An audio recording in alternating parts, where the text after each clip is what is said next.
हाँ भाई, भगत सिंह तो आप भी आ गया स्वाद अमृतपाल सिंह के ऊपर केस करके। आया होगा ना मजा? फैसला सुन के तो मजा आया होगा ना? केस करूंगा, उसकी सांसदी रद्द करवाऊंगा। होगी सांसदी रद्द। मिल गया दिल को सुकून। आया होगा मजा। क्यों अपने आप को जग जाहिर कर रहा है कि मैं बहुत बड़ा चिंटू मिंटू हूं? अपने आप को चिंटू मिंटू दिखा। उस दिन समझाया था ना, इतने आराम से शायद ही कोई समझाएगा तेरे को तो अभी जितना मैंने समझाया था कि इन केसों में कुछ नहीं रखा है, ये वाहियात के केस मत कर। इस केस में कोई दम ही नहीं है। अमृतपाल सिंह ने झूठ बोला, संपत्ति ब्यौरा झूठा दिया। ऐसे ही बैठा क्या इलेक्शन कमीशन? ऐसे ही बैठा था वो? उन्होंने कुछ चेक ही नहीं किया था क्या? कुछ चेक नहीं किया था? इतनों के फार्म रद्द हुए थे तो उसका भी फार्म रद्द कर सकते थे। कौन सी बड़ी बात थी? लेकिन सब कुछ राइट था। आया मजा जब बोला सुप्रीम कोर्ट ने कि क्या ये कौन सी पिटीशन है, यहाँ सब कुछ चेक होने के बाद जब फार्म भरा जाता अगला एमपी है, सांसदी रद्द कराएंगे। होगी सांसदी रद्द। पड़ गई कलेजे नु ठंडक है, मिला चैन। ऐसे ही चैन मिलेगा तुम्हारे को। और हाँ, देश के अंदर सबसे बड़े नासूर ये मंडिया और मंडियों के दलाल और ये चिंटू मिंटू टाइप के लोग, चिंटू मिंटू टाइप के। कल शाम को एक पोस्ट डाली थी मैंने, मगर जितना तुम ये बकवास कर रहे हो ना जो सोशल मीडिया के ऊपर, क्या है जाट, क्या कर लेंगे जाट, बकवास थी वो तुम्हारी और कुछ नहीं था। नीरज चोपड़ा लेके आएगा गोल्ड मेडल। हमने बोला था दुख होगा हमारे को भी, लेकिन जितनी बकवास तुमने की है ना, तुम नीरज चोपड़ा का गोल्ड गुम करवा दोगे। और वही हुआ। और हाँ, अब सुनो, तुम्हारे को अगली असली झटका देता हूं। जीतने वाला जो है ना अरशद नदीम, वो जाट है, वो पंजाबी जट मुंडा है। सबसे बड़ी बात, उस लड़के को ना कहीं पर प्रैक्टिस करने की जगह भी नहीं मिलती। एक किसान का बेटा है वो भी मेहनत करता है, वो भी आता है। और सबसे बड़ा कंपटीटर है वो नीरज चोपड़ा का, सबसे बड़ा। और एक बार नहीं, 2 बार 90 से ऊपर भाला फेंका उसने, 2 बार। नीरज चोपड़ा आज तक 90 मीटर तक नहीं फेंक पाया। उसने 92.97 और 91 पॉइंट कुछ फेंका 2 बार, 2 बार। इसके बाद तो उसको 2 गोल्ड मेडल देने चाहिए भाई। 2 बार उसने ओलंपिक रिकॉर्ड तोड़ दिया, ओलंपिक के अंदर अपने देश का नाम दर्ज कराया। हमारे को भी अच्छा लगता अगर नीरज चोपड़ा फेंकता और अपने देश का नाम वहां पे दर्ज होता।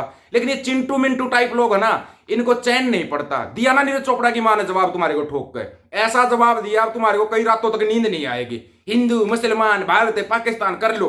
नीरज चोपड़ा की मां ने बोला हमारा सिल्वर भी गोल्ड जैसा है, क्योंकि जिसने गोल्ड जीता ना अरशद नदीम ने, बोला वो मेरा बेटा है, मेरा बेटा है वो। शाबाश, ये होता है एक माँ का दिल। गजब कमाल कया। नहीं जान तो बहुत खुश है। हमने तो सिल्वर भी गोल्ड का लग रहा है। गोल्ड उसका आएगा वो भी मारेगा, उसका जो मेहनत करके सब जा रहे। थोड़ा दिन खराब, थोड़ा बहुत सारा फूल हो गए। कोई बात नहीं जी, ये तो तीनों हुआ है बच्चे के खिलाड़ी के।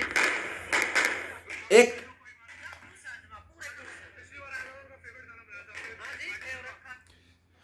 ये जो पत्रकार है ना, माइक आगे अड़ाते हैं, जो कहलवाना चाहते हैं। आज अवसुद्दीन ओवैसी ने मोए मोए कर दिया, अंजना ओम कश्यप कश्यप कौन है उसका मोए मोए कर दिया, रुला दिया आज उसको बुरे तरीके से। मतलब ये हर तरफ से गिरते जा रहे हैं, हर तरफ से, चारों तरफ से गिरते जा रहे हैं। अपनी उसमें खुद फंसते हो तुम। अब सुनो, थोड़ा ध्यान से सुनना। तुम्हारे अंदर अगर कलेजा हो ना, कलेजा हो तो सुनना, अगर ना कलेजा हो तो रहने देना, क्योंकि तुम्हारे बस की बात भी नहीं है, तुम्हारे बस की बात नहीं है। पेरिस ओलंपिक के जेवलिन थ्रो में स्वर्ण और रजत तक जीतने वाले दोनों पंजाबी बेटे अरशद नदीम और नीरज चोपड़ा को बधाई। ध्यान से सुन लेना। अरशद नसीम सही मायने में स्वर्ण पदक के हकदार थे। एक आदमी के लिए 90 मीटर से अधिक लगातार फेंकना असंभव था, लेकिन सोना चूकना। अरशद ने लगभग 93 मीटर 98.97 मीटर भाला फेंका। उन्हें देश का नाम इतिहास में बनाया और ओलंपिक में रिकॉर्ड दर्ज कराया। प्रांतीय मेजर नीरज चोपड़ा को भारतीय सेना राजपूताना राइफल द्वारा सारी सुविधाएं सब कुछ मिला और पोडियम फिनिश कर पाए। अरशद नदीम उनसे 21 आगे रहे, लेकिन एक बात माननी पड़ेगी, अरशद ने अपनी कुर्बानी दे दी। हमारे देश के गंदे सिस्टम से लड़कर बड़ी उपलब्धि के लिए लोहे का शरीर और शेर का जिगर चाहिए, जो अरशद नसीम के साथ पैदा हुआ है। ध्यान से सुनना उस लड़के के साथ क्या क्या हुआ है।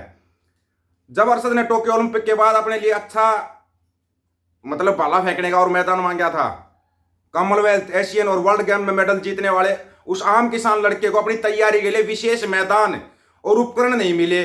फिर भी 90 मीटर ओलंपिक में रिकॉर्ड में 2-3 बार गोल्ड जीतना कोई छोटी बात नहीं है। बस अरशद का जुनून, जिद, मेहनत और शुद्ध पंजाबी खून ही था जो सिस्टम की सारी बाधाओं को अन्याय के आगे निकाला।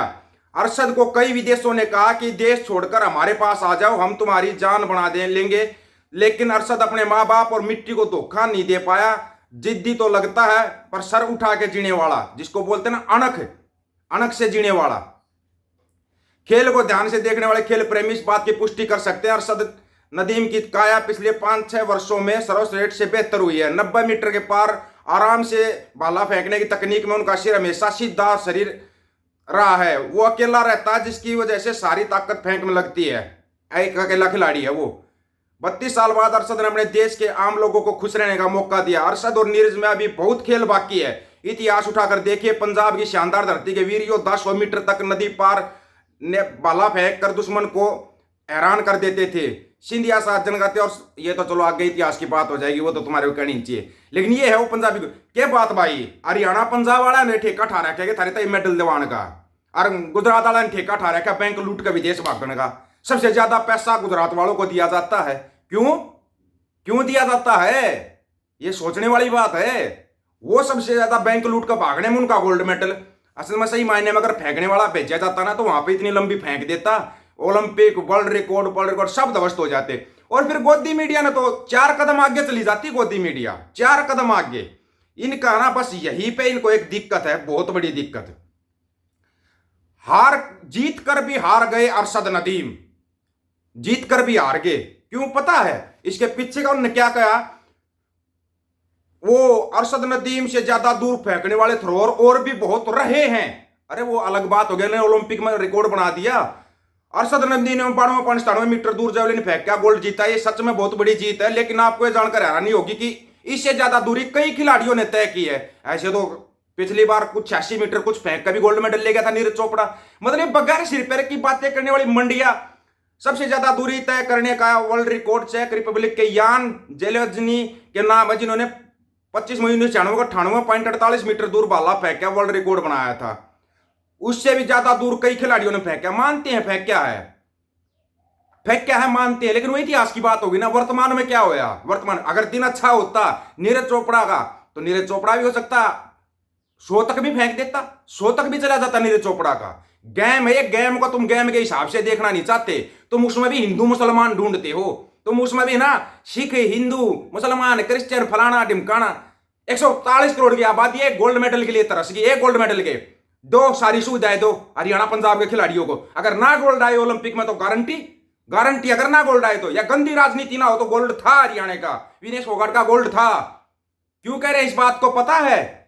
उसका रीजन है। कुछ लोग बोले ना ना ना ना भाई ये तो सियासत हो जाती है, ऐसी सियासत नहीं करनी चाहिए। भाई मान के यार, कमाल की बात है। मतलब हम कुछ बोल रहे हैं तो वो सियासत हो जाती है ना।